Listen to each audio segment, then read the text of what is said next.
Hey, it's Lou, and here's the thing.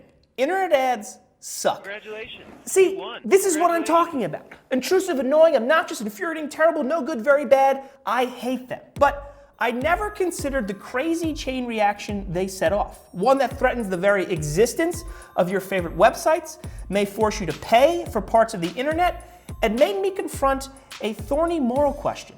Am I a bad person for using an ad blocker? Because internet ads suck so much, tens of millions of people, including me, have downloaded an ad blocker. That's a piece of software that prevents advertisements from appearing throughout your browsing experience. But the problem is, ad blockers throw a huge wrench in the economics of the internet. Most for-profit sites, like YouTube, make their money by selling advertising. When that advertising is blocked, they don't make money.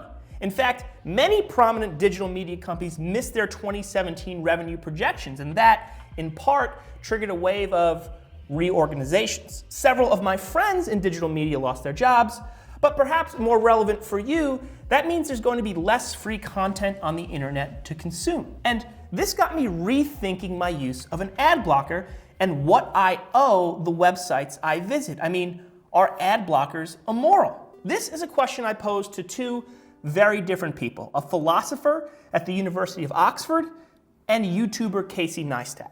Dr. Tom Douglas, the philosopher, told me the ethics of ad blocking hinges on the question of whether or not there is an implied contract between the audience who consumes content and the website that produces it. Is it clear that the website wants to rent your eyeballs to advertisers in exchange for the content they offer? Casey, without knowing about my convo with Douglas, by the way, told me, quote, basically, there is no agreement in place. We click because we see something interesting. That something interesting is never the ad. So when we click, we aren't necessarily entering into an agreement to see an ad. Okay, I see his point, but counterpoint. Douglas mentions that a number of websites are explicitly telling their visitors that ad blocking hurts their business. I've actually seen more and more of these lately. Douglas thinks it may be ethically problematic to see those messages and ignore them. It's sort of like seeing the anti-piracy warning before a movie, but watching a pirated version of the movie anyway. Back to Casey. He said that some ads are more intrusive than others. He mentions autoplay videos, but a spokesperson at the EFF also told me that ads can slow down load times, drain your streaming data, track your browsing history, and even infect you with malware. Surely it's okay to block something that messes with performance, privacy, and security, right? Douglas, the philosopher, seems to think this is a fair argument. Because digital advertisers have behaved so badly, they've really muddied the water, and it's hard for them to take the moral high ground. Another thought, a lot of these websites I ad block make a ton of money. It's hard for me to feel bad for Disney-owned ESPN, for instance. But Douglas cautioned, in true philosopher fashion, something isn't necessarily right or wrong because of its impact or if the victim is unsympathetic. This reminded me of my high school philosophy class and Immanuel Kant's categorical imperative, which states, act as if the maxims of your action were to become, through your will, a universal law of nature. In other words, what if everyone did it? This isn't just a lofty theoretical question. It's a real-world question that strikes fear in the heart of the two biggest players in the digital advertising world, Google and Facebook. Both make tens of billions of dollars in ad revenue every year. Ad blockers threaten the sustainability of those billions. Facebook has been in an escalating war with ad blockers for a few years now. Facebook made changes to their site that stopped ad blockers from working, but then some ad blockers made counter adjustments, and it's now sort of this engineering arms race. Google, on the other hand, told me they understand why people download ad blockers. Kelsey LeBeau, she's got a fancy title at Google, acknowledged to me that digital ads have gotten a little out of control. So they've come up with a Goldilocks solution, not an ad blocker, but an ad filter. This filter was included in the mid-February update to Chrome, their mega popular web browser.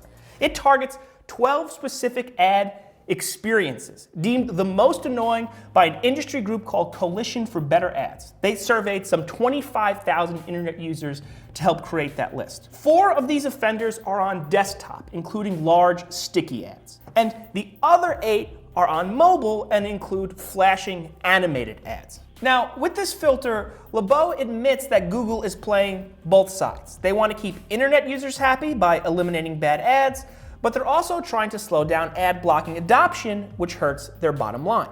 To be fair, critics have pointed out that it might also have the effect of consolidating Google's share of the ad market by creating rules it can follow best. And other skeptics of Google's intentions, including Andres Arieta at EFF, told me the filter doesn't address privacy and security concerns. For what it's worth, Google told me the focus of the filter is just annoying ads. They do plenty for security and privacy. They even sent me this timeline.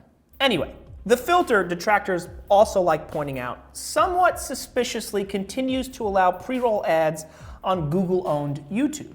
Frankly, I thought YouTube pre-roll would fall under the auto-playing videos with sound restriction, but Google assured me emphatically that YouTube pre-rolls simply don't fall under that banned category as described by the Coalition for Better Ads, an organization they help fund. As an aside, this filter made me realize that the browser we choose really impacts the internet we see, and not just the number of ads. Professor Mark Patterson, an antitrust expert at Fordham Law School, told me people focus on net neutrality, but browsers are the real gatekeepers of the internet, and they can sell your search history to advertisers, or even turn it over to a government. Now, Google isn't necessarily nefarious, Patterson told me, but they're sort of a black box. I get his point. Secretive, powerful organizations make me uneasy. Circling back to where I started, that chain reaction that began with bad ads, that led to the rise of ad blocking and now ad filtering,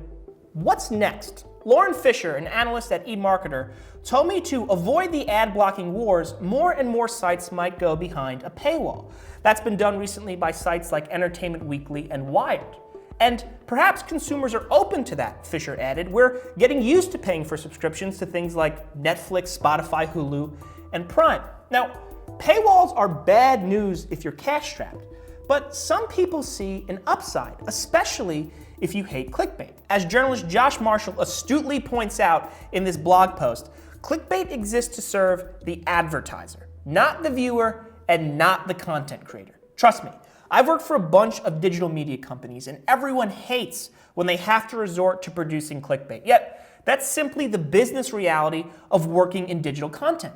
However, when most of a website's income stems from subscriptions, then content creators can focus on what they want to say and forget about crafting some bullshit headline and some lowest common denominator viral video that will fool people into lending their eyeballs to the sponsor. Okay, I'm gonna go live my life.